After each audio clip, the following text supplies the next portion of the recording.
Very good morning, students. I am Satish Nander, physics lecturer, Srimati Savita Sridhar Patepur, PU Science and Commerce College, Ramdurg. Dear students, as we know, right now we are under COVID-19 crisis. Due to this, we couldn't able to conduct our regular classes. But still, we can do much more than that.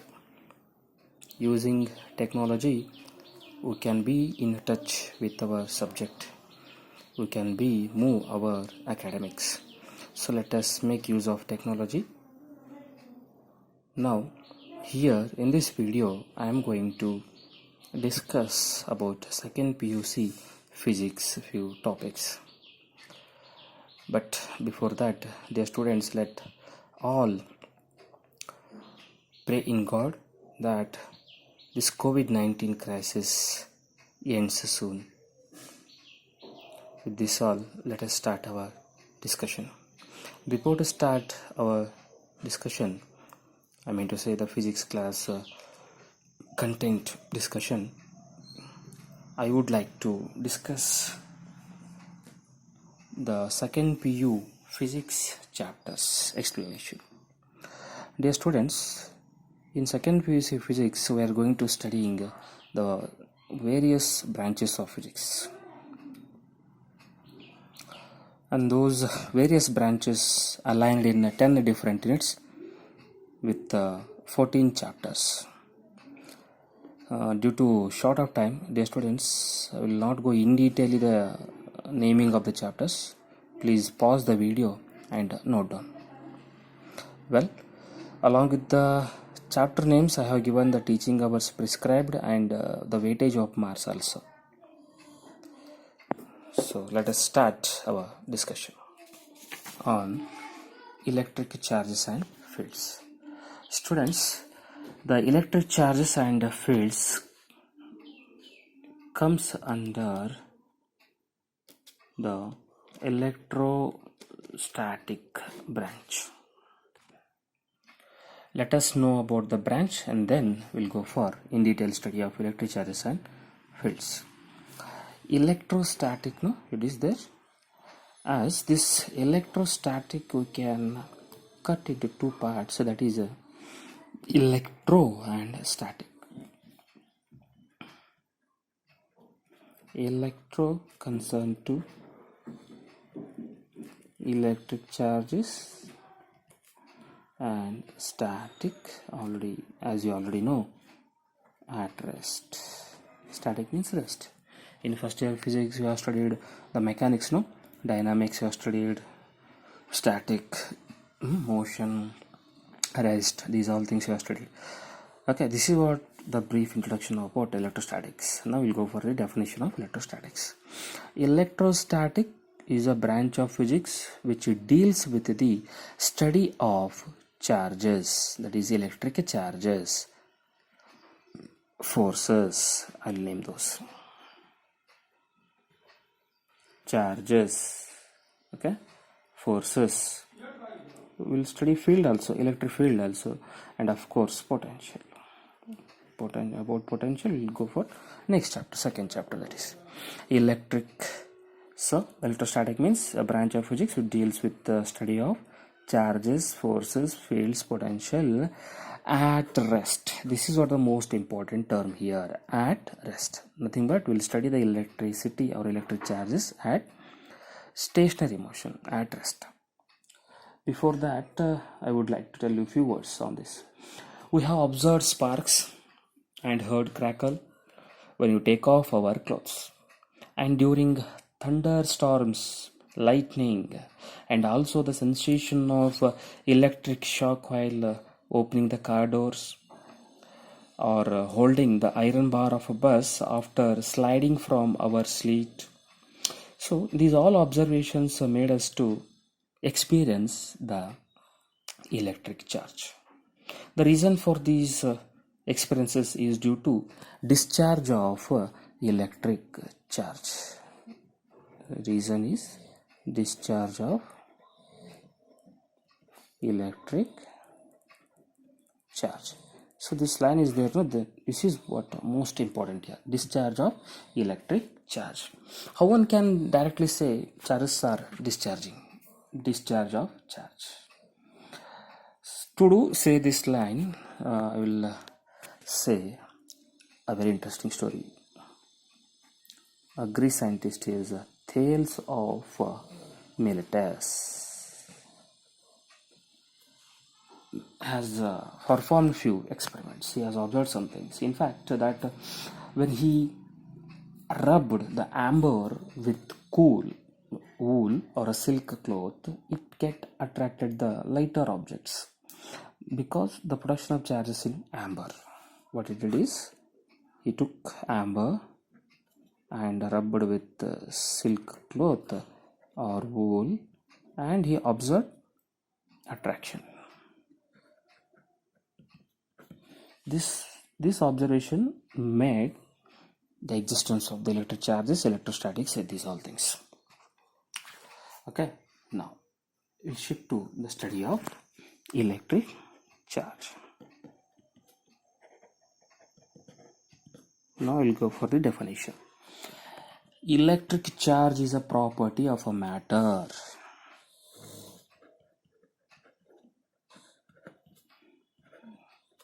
Property of matter which causes it to experience a force when placed near other objects or other matter, we could say. So it's a property of matter which causes it to experience a force when placed near other object or matter, we could say. How I will tell the explanation I will say. Before that, I would like to tell you it's a scalar quantity and its SI unit is coulomb. Actually, coulomb, it's a scientist's name. In all due respect, we have kept electric charge SI unit is coulomb. Fine. I will tell how exactly the property of matter which causes it experience of force when placed near the other object. Students, listen me too carefully. When two glass rods rubbed with each other, or when two glass rods rubbed with the silk are brought close to each other, they repel each other. Understanding? When two glass rods rubbed with the silk close to each other, then they repel each other. Similarly, when two silk cloths are brought close to each other, again there exists a force of repulsion. But when a glass rod is brought close to silk, they are attracting each other. From this discussion, it is clear that there exist two types of charges. Those are positive and negative. Positive charge and negative charge. So this observation indicating us there might be force of attraction and force of repulsion, and hence we could say there are two charges, and depending on this observation we can make two statements here. Those are like charges. I mean to say like charges means positive repels, negative repels. Unlike charges attracts, that is positive negative or negative positive, they attracts each other. So how could we say like charges repels and unlike charges attracts? Whatever the observations they made, I have just introduced with you people. Now move on to. So to identify the positive or a negative, we'll use a term that is polarity. So polarity, it's a property which differentiate the two different charges. That's it. Polarity. Fine. Now, To come in conclusion that there will be positive charges, negative charges, force of attraction, force of repulsion, or you could say force of interaction. A scientist called Benjamin Franklin made a convention. He did several experiments on it and he made a convention. Keep in mind, students, he made a convention. What he did is he took cat's fur, glass rod, plastic rod, silk cloth, and all, and he just made in contact of these all. And then he made a convention that glass rod is of positive charge when it is rubbing with the silk, and a plastic rod and a silk are capturing a negative charge. For this, he made several experiments, and thereafter he concluded this thing. Students, one more thing I would like to tell you is that if equal number of positive and negative charges are added to the body, it neutralizes the body. For suppose if an object or a matter has equal number of positive charges and equal number of negative charges, it will be neutralize a body. If body possesses charge on it, it is said to be electric field. So there will be question exists, no, how one can electrify a matter. Quite simple thing is by adding charges on it we can electrify it. That is nothing but electrification. The process of adding charges to a body or a matter is called a electrification. Clear? Now, so after these all things, there will be a slight quite interesting question exists that how one can identify whether it's a positive body or a positive object or a positive matter and which one is a negative one. For that we have answer, and answer is gold leaf electroscope. This is how shown here, a typical gold leaf electroscope device. It's a device which we are going to use to identify whether this material is having a positive charge or a negative charge. Okay, see, the whole arrangement is kept in a glass chamber. You are might observing here. It is connected with the metallic disc. This one is a metallic disc, and this is a rubber cork so that we can tight it, and this one is a metallic rod so that charge can pass through, and this one is very important thing here, gold leaf. Here you are using gold leaf. As you know, gold is electrically positively charged. Done. Now what we'll do, let us consider this pen as a conductor one. Let us say it has charge. Okay, initially let close to the metallic disc. So what I'm doing here, I'm just making this charged conductor is just close to the metallic disc. Now on that, what will happen here, whatever charges are there no on this pen, they will move to the metallic disc and they'll pass through the metallic rod and move towards gold leaf house. Now on here, the degree of divergence or the degree of convergence will decide whether it's a positive charge or a negative charge. So there are two terms are playing a very important role here. Those are divergence or diverge, convergence or converge. If the charge on a charged body is of opposite sign to that of the charge on a electroscope, then two halves of gold leaf converge. They are going to converge if it is of opposite sign. If the charge on the charged body is of same sign as that of the charge on the electroscope, then these two halves of gold leaf will diverge.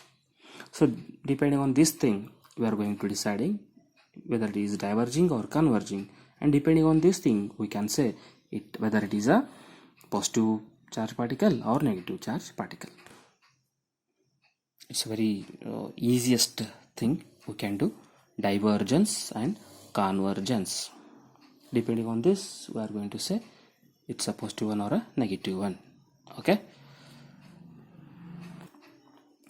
let us say if they converge, converge. Then we'll decide the charged conductor or charged body. What do you mean by converge? Converging means they are closing each other. When they are going to closing each other, we suppose they are of a different charge, that is unlike a charge. So we'll decide that it's a positive or a negative. Directly we can say no, convergence means attraction is happening here. Okay. Diverge means repels or repelling. They are repelling now. So as I said, gold is a positive one.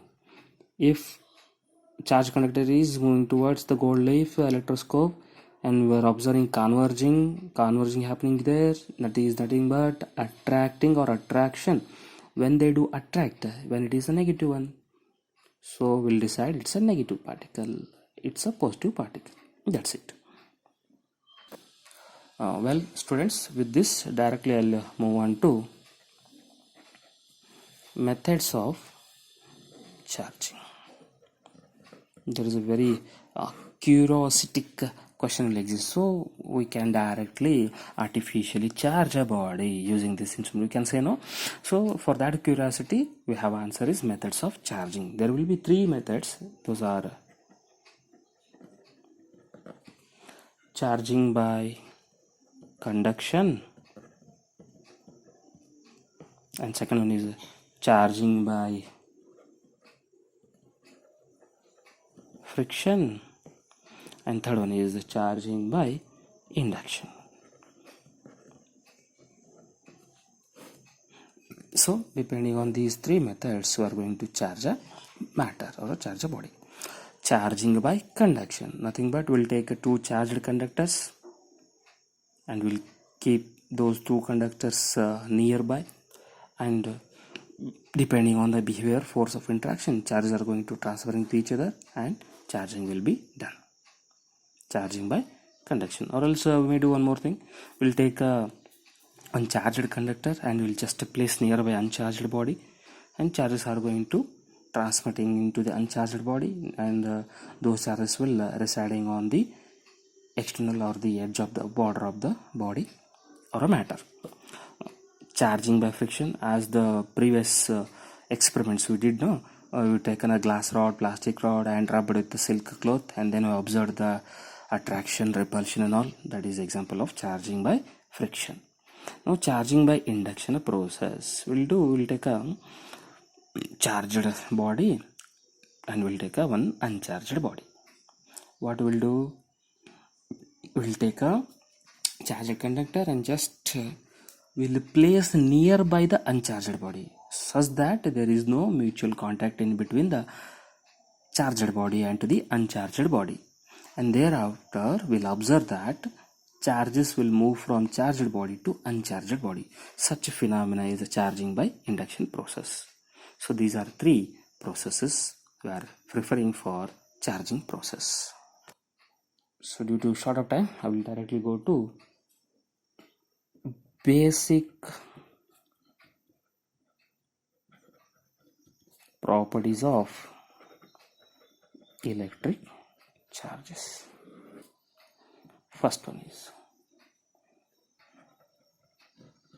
charge is additive. Additive means charge. Total charge on a body is the sum of charges present in different regions of a body. Charge will represent by the letter Q, capital letter, and as well as small letter we may use here. So charge is additive. First property says the total charge on a body is the sum of the charges present in different regions of a body. Nothing but we have to count each and every charge on that particular body. Q is equal to Q1 plus Q2 plus Q3. So directly we'll write Q is equal to, that is nothing but summation, no? Summation. Summation of Q I, where I is equal to 1 to n. We'll take example. With the help of example, we'll solve this. Let 1, 2, minus 3, 4, and minus 5. These are the charges on a body system. It's a system of charges. Okay. Now suppose on this, what is the total number of charge? If they ask, you are supposed to now count the total number of charge on it. So whatever first property says as charge is additive, total number of total charge on a body is sum of charges. So we'll just add this all. 1 plus 2 plus into bracket minus 3 plus 4 plus into bracket minus 5, as it is they are of negative charges, no? So we'll take minus 3 and minus 5. So what will be the result? Answer will be minus 1. Q is equal to minus 1 coulomb. So in this way, we'll study the charge is additive property. With this, now we'll go for the second property, that is charge is conserved. That is, the total charge in an isolated system remains constant. That is, total charge in an isolated system remains constant. That is nothing but the charges before or after the reaction will be 0. We have studied the conservation laws in first. We see so many conservation laws we studied, no? That is neither be created nor be destroyed, but can be transferred, no? Similarly, here also we can say that the total charge in an isolated system remains constant. Nothing but we can't change the charge. There will be same. And the third property is quantization of charge. Quantization, nothing but charge is quantized. Electric charge is always integral multiple of charge on an electron. That will represent it by an equation, that is Q is equal to plus or minus n into E. But what did I said is, quantization condition says as electric charge is always an integral multiple of charge on an electron. So usually we'll represent it by plus or minus, because it may have a positive charge, it may have a negative charge. Okay, here where Q is a charge, we may use here the small letter also, no problem with that. Okay, and now let us go for the E, that is charge. So we'll take the charge as it's a charge on an electron. 1.6 into 10 raised to minus 19 coulomb, where n is the integral, no?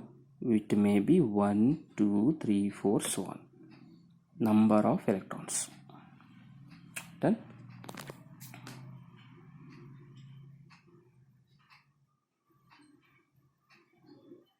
Now we'll go for the fourth property, that is charge is invariant. That is, the charge magnitude does not depend upon the frame of reference. So charge is invariant. It will not change. It will not change in accordance with the frame of reference. The charge always will be a invariant.